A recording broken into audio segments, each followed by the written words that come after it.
ওয়া মাকারু ওয়া মাকারাল্লাহ ওয়াল্লাহু খায়রুল মাকিরিন।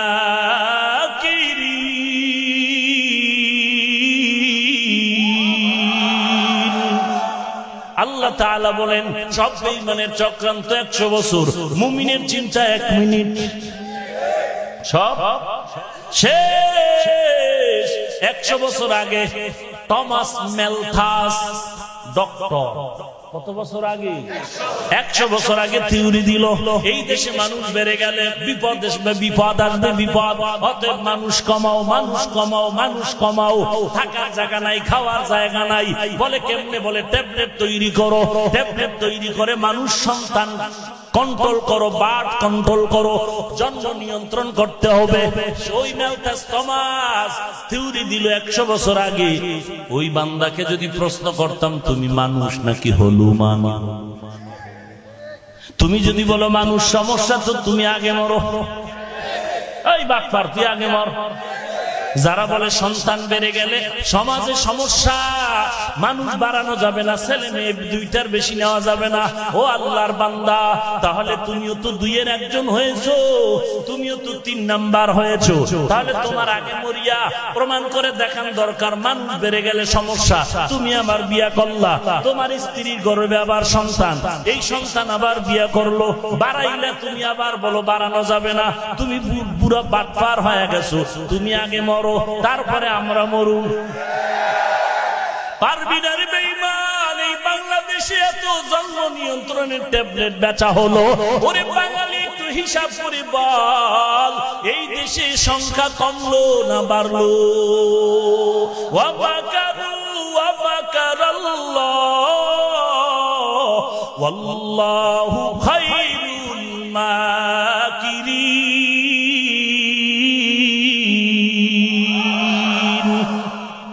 আরো আশ্চর্য হলো, ওই বেঈমান গো সব সন্তান 1-এর বেশি, সব বেঈমানের সন্তান বেশি। কারো 8টা, কারো 11টা, কারো 70টা। কথা কোন ঠিক নেই? কত বড় তাজা বেঈমান এটি। উদ্দেশ্য কি? ওরা আসলে সন্তান কমানোর ট্যাবলেট বানাইয়া উদ্দেশ্য হলো মুসলমান কমাও, বেঈমান কমাইবে না, মুসলমান কমাও। কমাইতে পারবি না। আসমানি ট্যাবলেট যখন আল্লাহ দিবে, জমিনওয়ালার ট্যাবলেট ফেল হয়ে যাবে।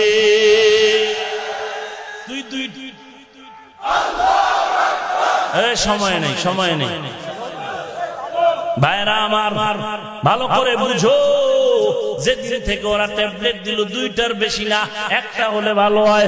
আল্লাহ ট্যাবলেট শুরু হলো একত্রে 4টা, 5টা, 7টা। তুই কয় নাম্বারের বাটপার? আমরা হুজুরগো সন্তান কম না বেশি? বল বল, বাঘের বাচ্চা থাকলে দাঁড়া বল, আমরা কোন হুজুর সন্তান বেশির কারণে না খায় মরছি? রমনা পার্কে ভিক্ষা করছি, রাজার থেকেও বেশি আরামে আছি। ঠিক ঠিক। রিজিকের মালিক কে? ওয়াতারযুকু মান তাশাউ বিগাইরি হিসাব।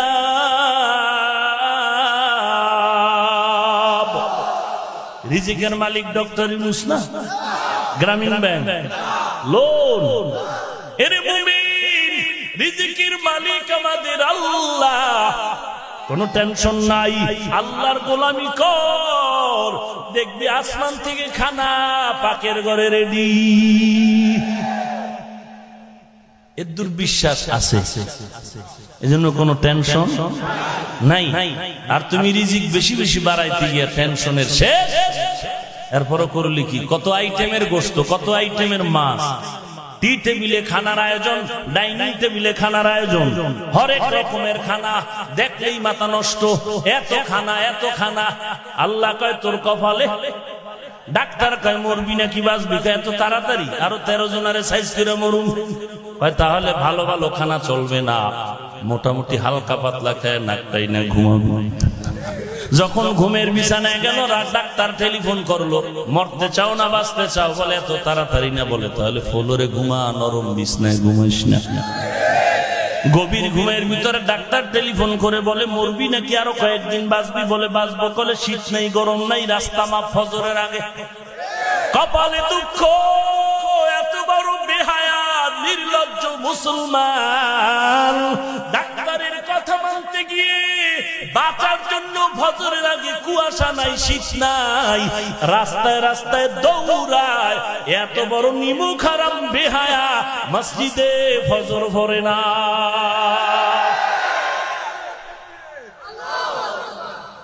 তোরে আল্লাহ রিজিক দেবে এত সোজা, তুই আল্লাহরে গোলাম বানায় লইছ, বাঁচছে গেছো। কয় সিন্নি খাইলি কার দ্বারা? বাঁচছে গেছো রহমাতুল লিল আলামিনের কারণে। নাইলে তোর চেহারা কুত্তা হয়ে যাইতো যদি রাসূল দোয়া না করতেন। আগের উম্মতেরা গুনাহ করলে চেহারা পাল্টায় যাইত না? শুধু আমগো নবী দোয়া করেছেন, আল্লাহ আমি শ্রেষ্ঠ নবী, আমার উম্মত যেন গুনার কারণে দুনিয়ায় লজ্জিত না হয়। যে কারণে আমি বক্তাগিরি গুনাহ করার পরেও আমার বক্তাগিরির পার্সেন্ট নষ্ট হয় না। আমি হাজার গুনাহ করার কারণেও আজ আমার ইমামতি ছুটে না, তোমার চেয়ারম্যানগিরি ছুটে নাই, অথচ আকাম তো কম করো নাই। রাসূলের দোয়া, রাসূলের উম্মত হওয়ার কারণে আল্লাহ বাঁচায় রাখছে। এরপরেও যদি পাপ বাতি হয় তো দুনিয়াতেই গজব শুরু। টেলিফোন করলেই এমপি তোমাকে কল ব্যাক করে, তোমার হাতে হ্যান্ডকাপ কেন? পাপ বাতি হয়েছে, পাপ বাতি হয়ে গেছে। কথা বুঝেন কিছু? আল্লাহ মাফ করেন। এত বড় বড় ব্যক্তি এগো হাতে হ্যান্ডকাপ কেন? যাদের কথা এমপি বলে উঠে আর বল, তের হাতে হ্যান্ডকাপ কেন? পাপ বাতি হয়ে গেছে। পাপ বাতি হলে আর রক্ষা নাই। আল্লাহ হেদায়েত দান করুন। এই গুনাহ আমার জন্য কি কিছু ছাড় আছে নাকি? আল্লাহ মাফ করে দেন। এরে নবীর উম্মতের দল, রাহমাতুল লিল আলামিন, এমন মায়ার নবী আমার, যে নবী এত কষ্ট করে করে দিনের খেদমত করলেন, উম্মতের জন্য কাঁদলেন। এরে নবীর উম্মতের দল, নবীর আদর্শ এত সুন্দর, আজকে তুমি সে আদর্শ গ্রহণ করতে চাও না। ওরে পর্দার আড়ালের মা, ও বৃদ্ধ বাবাজি, ও প্রাণের যুবক ভাই, আমিও তোমার মতো একটা যুবক সন্তান। ও বাবাজি, আপনিও তো সন্তানের বাবা, কোরআনওয়ালার বাবাও তো বাবা। ওরে পর্দার আড়ালের মা, তুমি একজন মা। খাজা মঈনুদ্দিন চিশতির মাও একজন মা। কে সে খাজা মঈনুদ্দিন? যার হাতের কালেমার খেদমতে হিন্দুস্তান ভারতের ভেতরে ৯৬ লক্ষ বিধর্মী কালেমা পড়েছে। বাড়ি গিয়া খুব আনন্দের খুশির আওয়াজ। মা বলে, রে মঈনুদ্দিন এত আনন্দিত কেন? মা আমার হাতে লক্ষ লক্ষ বিধর্মী কালেমা পড়েছে। মা বলে, সন্তান এগুলো সব আমার কষ্টের ফসল। মঈনুদ্দিন চিশতি বলেন, মা কি কষ্ট করেছো? মা কান্না জড়িত কণ্ঠে বলেন, ওরে সন্তান, তুই আমার গর্ভে আসার পর আমি এক রাত্র ঘুমাই নাই, যায় নামাজে কান্নায় কাটিয়েছি, দোয়া করেছি, হে মালিক তুমি আমার সন্তানটাকে কুতুবুল আলম হিসেবে কবুল করে নাও। এই জমিনে ও মেট্রিক পাস করনেওয়ালা, ও চেয়ারম্যান, ও মেম্বার, ও কমিশনার, ও ইঞ্জিনিয়ার ভাই, ও ইমাম সাহেব, ও মাওলানা, ভালো করে শুনো। তুমি আজকে সম্মানের চেয়ার যেই লাইনেই পাও না কেন, পেছনে তোমার নিজের কোনো কৃতিত্ব নাই, সব হলো মা বাবার দোয়া। আজকে সেই মাকে তুমি ভুলে কোথায় চলছো রে ভাই? খাজা মঈনুদ্দিনের মা শুধু এতটুকু বলে শেষ করে নাই, ডাক দিয়া কয়, রে সন্তান, তুই দুনিয়াতে যখন ভূমিষ্ঠ হয়েছো আমি আমি মা বুকের দুগ্ধ তোরে পান করিয়েছি, আমি যতদিন তোরে দুগ্ধ পান করাইলাম সন্তান, একদিন একটা ফোঁটাও আমি যতবার তোকে মুখে দিয়েছি দুধের ফোঁটা, আল্লাহর জাতের শপথ ওই 2 বছর পর্যন্ত তোরে দুগ্ধ পান করাইছি আমি মা, একটা ফোঁটা দুধও তোর মুখে বিনা অজুতে দেই নাই। ওরে পর্দার আড়ালের মা, তোমার কি মনে চায় না তুমি একজন সম্মানিত সন্তানের মা হয়ে কবরে যাও? মনে চায় না? তুমি যদি মনে চাইতা তাহলে সন্তান নিয়ে টেলিভিশনের পেছনে নাচ গান দেখতা না, তোমার সন্তান গর্বে নিয়ে তুমি মার্কেটে যাইতা না। অথচ কোন স্বামী যদি বলে মার্কেটে যাওয়া লাগবে না, তুমি কত ঝগড়া লাগায় দাও, আছে না নাই? ও মা, তুমিও মা, কোরআনওয়ালার মাও মা, খাজা মাইনুদ্দিনের মাও মা, হেদায়েতের মালিক আল্লাহ। মান ইয়াহদিল্লাহু ফাহুয়াল মুহতাদ ওয়া মান ইউদ্লিল ফালান তাজিদ লাহু ওয়ালিয়াম মুরশিদা। এই যুবক, তোর চুল এত বড়, এতে গরম লাগে না? আমার টুপিতে গরম হয় না? তোর চুলে যে উকুন হইছে এতে চুলকায়, তোর চুলের দ্বারা গরম বেশি, মাথার টুপিতে গরম না ঠান্ডা? এরে যুবক, মিথ্যা বলি না রে বাবা, মোবাইল হাতে আছে, আল্লাহর কোরআন বাংলা ডাউনলোড করে মাঝে মাঝে কোরআনের তরজমা পড়। এই যে এত ঠাডা ভরা গরম, দিনে সূর্য ছিল, রাত্রে নাই, আছে? এরপরও গরম লাগেনি? টের পাননি কিছু? এরকম যদি সারা রাত্র থাকে, উভয় আছে। আল্লাহ পাক বলেন, রে বান্দা, দিনের বেলা সূর্য, রাতের বেলা নাই।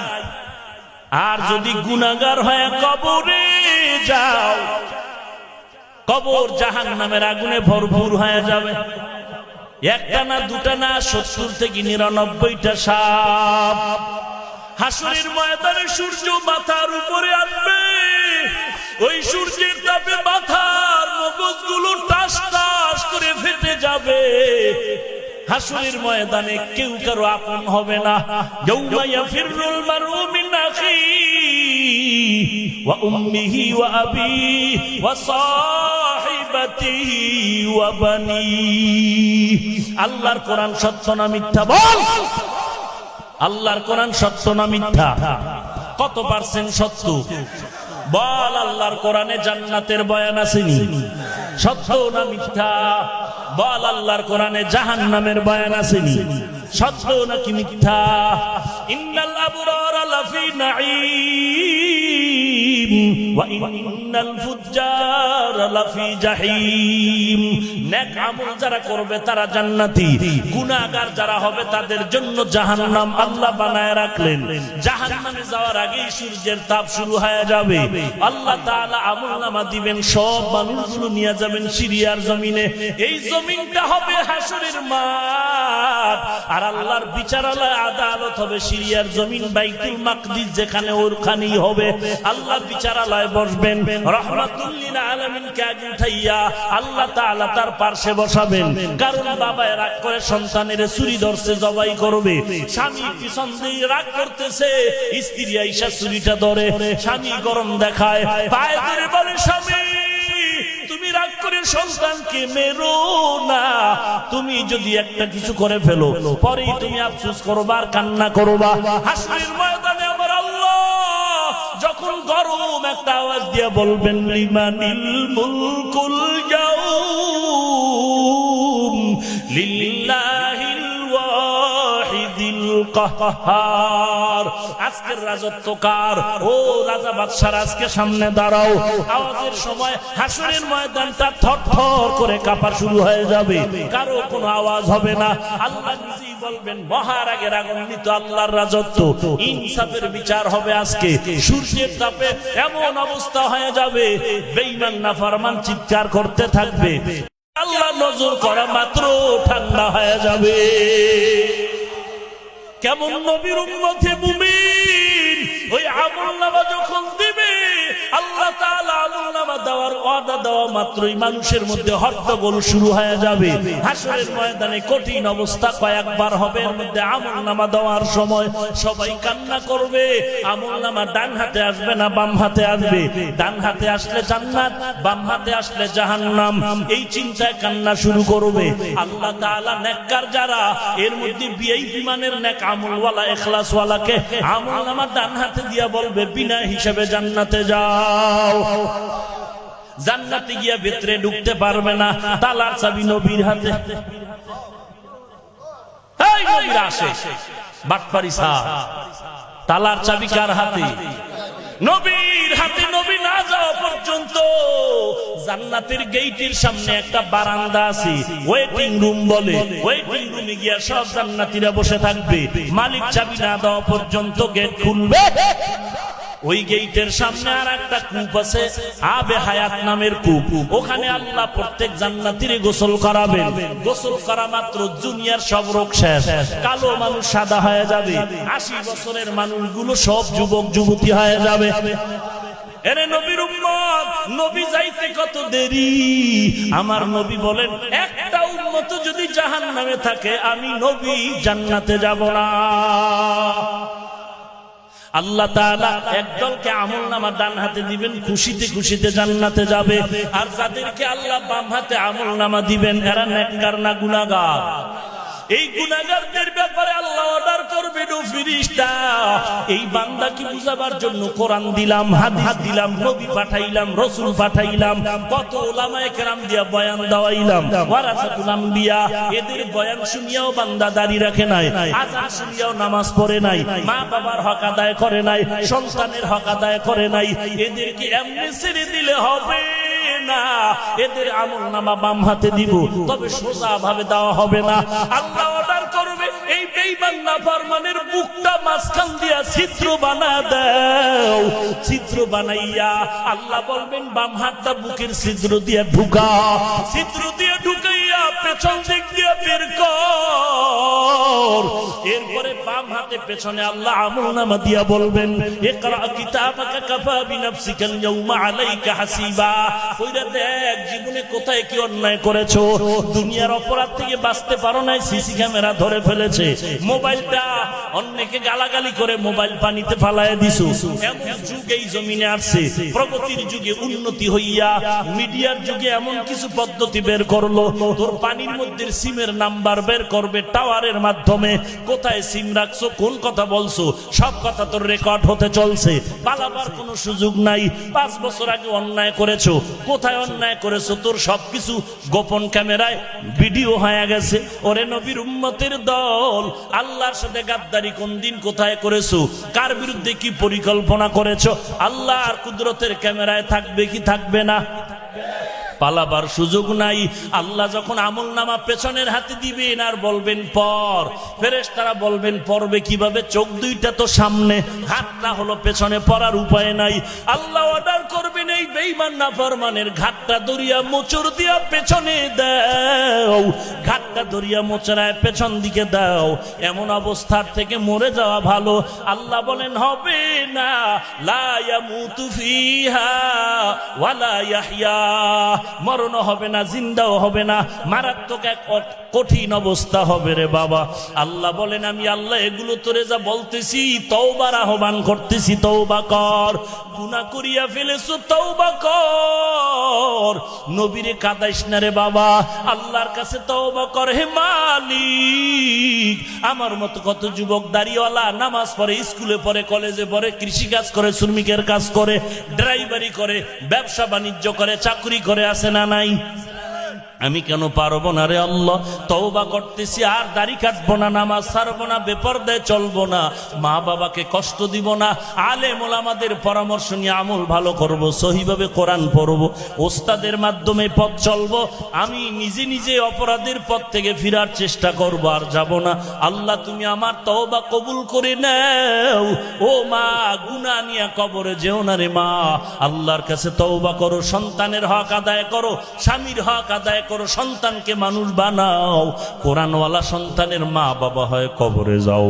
আল্লাহর কাছে যদি তওবার নিয়ত থাকে রে বাবা, গলায় ছুরি আসবে মরে যাব, তারপর নবীর সুন্নাত আর বাদ দিব না, নবীর সুন্নতের আমল করব, নামাজ পড়ব, এই তওবার নিয়ত যদি থাকে, খাঁটি তওবার নিয়তে দুটো হাত আমার আল্লাহকে দেখায় দাও।